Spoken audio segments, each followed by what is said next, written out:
Welcome to Little Friday, featuring Louisa May Alcott's book, Little Women. Read by Amber Jacoba. Sponsored by Gals Guide.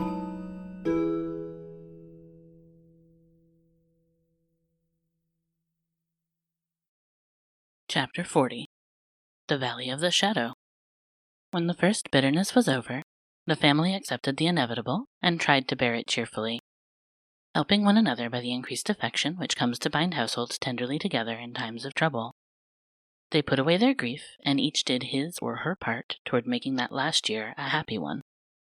The pleasantest room in the house was set apart for Beth, and in it was gathered everything that she most loved: flowers, pictures, her piano, the little work table, and the beloved pussies. Father's best books found their way there: Mother's easy chair, Joe's desk, Amy's finest sketches, and every day Meg brought her babies on a loving pilgrimage to make sunshine for Auntie Beth. John quietly set apart a little sum that he might enjoy the pleasure of keeping the invalid supplied with the fruit she loved and longed for. Old Hannah never wearied of concocting dainty dishes to tempt a capricious appetite, dropping tears as she worked, and from across the sea came little gifts and cheerful letters, seeming to bring breaths of warmth and fragrance from lands that know no winter. Here, cherished like a household saint in its shrine, sat Beth, tranquil and busy as ever, for nothing could change the sweet, unselfish nature, and even while preparing to leave life, she tried to make it happier for those who should remain behind. The feeble fingers were never idle, and one of her pleasures was to make little things for the schoolchildren daily passing to and fro, to drop a pair of mittens from her window for a pair of purple hands, a needlebook for some small mother of many dolls, pen wipers for young penmen tolling through forests of pothooks, scrapbooks for picture-loving eyes, and all manner of pleasant devices, till the reluctant climbers up the ladder of learning found their way strewn with flowers, as it were, and came to regard the gentle giver as a sort of fairy godmother, who sat above there and showered down gifts miraculously suited to their tastes and needs.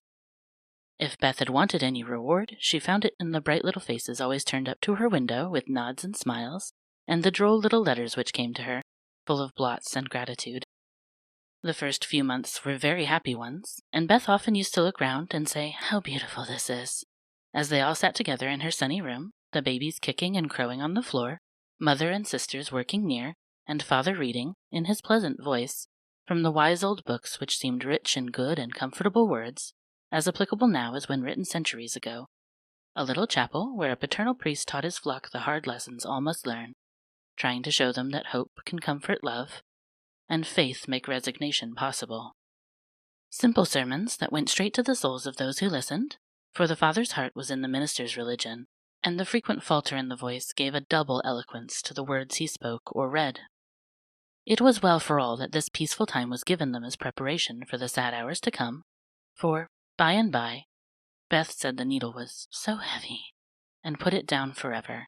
Talking wearied her, faces troubled her, pain claimed her for its own, and her tranquil spirit was sorrowfully perturbed by the ills that vexed her feeble flesh. Ah me, such heavy days, such long, long nights, such aching hearts and imploring prayers, when those who loved her best were forced to see the thin hand stretched out to them beseechingly, to hear the bitter cry, "Help me, help me," and to feel that there was no help. A sad eclipse of the serene soul, a sharp struggle of the young life with death, but both were mercifully brief, and then, the natural rebellion over, the old peace returned more beautiful than ever. With the wreck of her frail body, Beth's soul grew strong, and though she said little, those about her felt that she was ready, saw that the first pilgrim called was likewise the fittest, and waited with her on the shore, trying to see the shining ones come to receive her when she crossed the river. Joe never left her for an hour since Beth had said, "I feel stronger when you are here." She slept on a couch in the room, waking often to renew the fire, to feed, lift, or wait upon the patient creature who seldom asked for anything, and tried not to be a trouble. All day she haunted the room, jealous of any other nurse, and prouder of being chosen than of any honor her life ever brought her. Precious and helpful hours to Joe, for now her heart received the teaching that it needed. Lessons in patience were so sweetly taught her that she could not fail to learn them. Charity for all, the lovely spirit that can forgive and truly forget unkindness, the loyalty to duty that makes the hardest easy, and the sincere faith that fears nothing, but trusts undoubtingly. Often, when she woke, Jo found Beth reading in her well-worn little book, heard her singing softly to beguile the sleepless night, or saw her lean her face upon her hands, while slow tears dropped through the transparent fingers.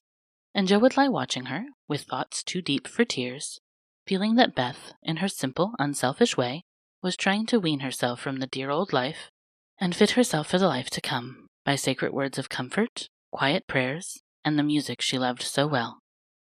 Seeing this did more for Jo than the wisest sermons, the saintliest hymns, the most fervent prayers that any voice could utter. For, with eyes made clear by many tears, and a heart softened by the tenderest sorrow, she recognized the beauty of her sister's life, uneventful, unambitious, yet full of the genuine virtues which smell sweet and blossom in the dust. The self-forgetfulness that makes the humblest on earth remembered soonest in heaven, the true success which is possible to all. One night, when Beth looked among the books upon her table, to find something to make her forget the mortal weariness that was almost as hard to bear as pain, as she turned the leaves of her old favorite Pilgrim's Progress, she found a little paper scribbled over in Jo's hand. The name caught her eye, and the blurred look of the lines made her sure that tears had fallen on it. Poor Jo. She's fast asleep, so I won't wake her to ask leave. She shows me all her things, and I don't think she'll mind if I look at this, thought Beth, with a glance at her sister, who lay on the rug, with the tongs beside her, ready to wake up the minute the log fell apart. My Beth, sitting patient in the shadow till the blessed light shall come, a serene and saintly presence sanctifies our troubled home. Earthly joys and hopes and sorrows break like ripples on the strand of the deep and solemn river where her willing feet now stand. O my sister, passing from me, out of human care and strife, leave me as a gift those virtues which have beautified your life. Dear, bequeath me that great patience which has power to sustain a cheerful, uncomplaining spirit in its prison house of pain. Give me, for I need it sorely, of that courage wise and sweet, which has made the path of duty green beneath your willing feet. Give me that unselfish nature, that with charity divine can pardon wrong for love's dear sake. Meek heart, forgive me mine. Thus our parting daily loseth something of its bitter pain, and while learning this hard lesson, my great loss becomes my gain. For the touch of grief will render my wild nature more serene, give to life new aspirations, a new trust in the unseen. Henceforth, safe across the river, I shall see forevermore a beloved household spirit waiting for me on the shore. Hope and faith born of my sorrow, guardian angels shall become, and the sister gone before me, by their hands shall lead me home. Blurred and blotted, faulty and feeble as the lines were, they brought a look of inexpressible comfort to Beth's face, for her one regret had been that she had done so little, and this seemed to assure her that her life had not been useless, that her death would not bring the despair she feared. As she sat with the paper folded between her hands, the charred log fell asunder. Jo started up, revived the blaze, and crept to the bedside, hoping Beth slept. Not asleep, but so happy, dear. See, I found this and read it. I knew you wouldn't care. Have I been all that to you, Jo? She asked with wistful, humble earnestness. Oh, Beth, so much, so much. And Jo's head went down upon the pillow beside her sister's. Then I don't feel as if I'd wasted my life.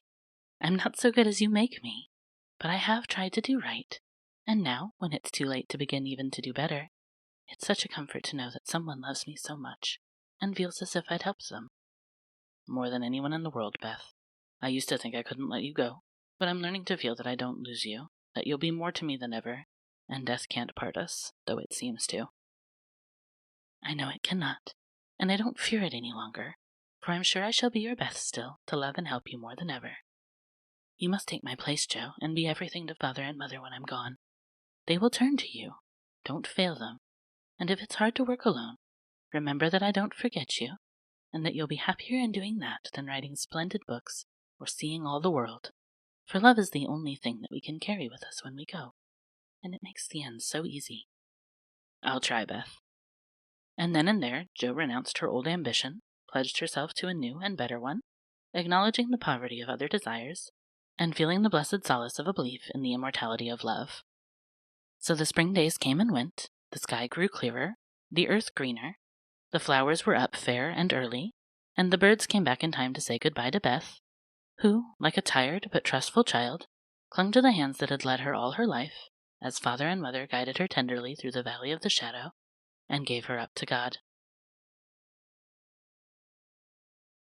Seldom, except in books, do the dying utter memorable words, see visions, or depart with beatified countenances. And those who have sped many parting souls know that to most the end comes as naturally and simply as sleep.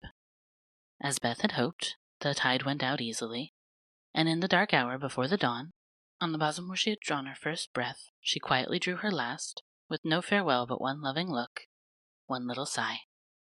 With tears and prayers and tender hands, mother and sisters made her ready for the long sleep that pain would never mar again, seeing with grateful eyes the beautiful serenity that soon replaced the pathetic patience that had wrung their hearts so long, and feeling, with reverent joy, that to their darling death was a benignant angel, not a phantom full of dread.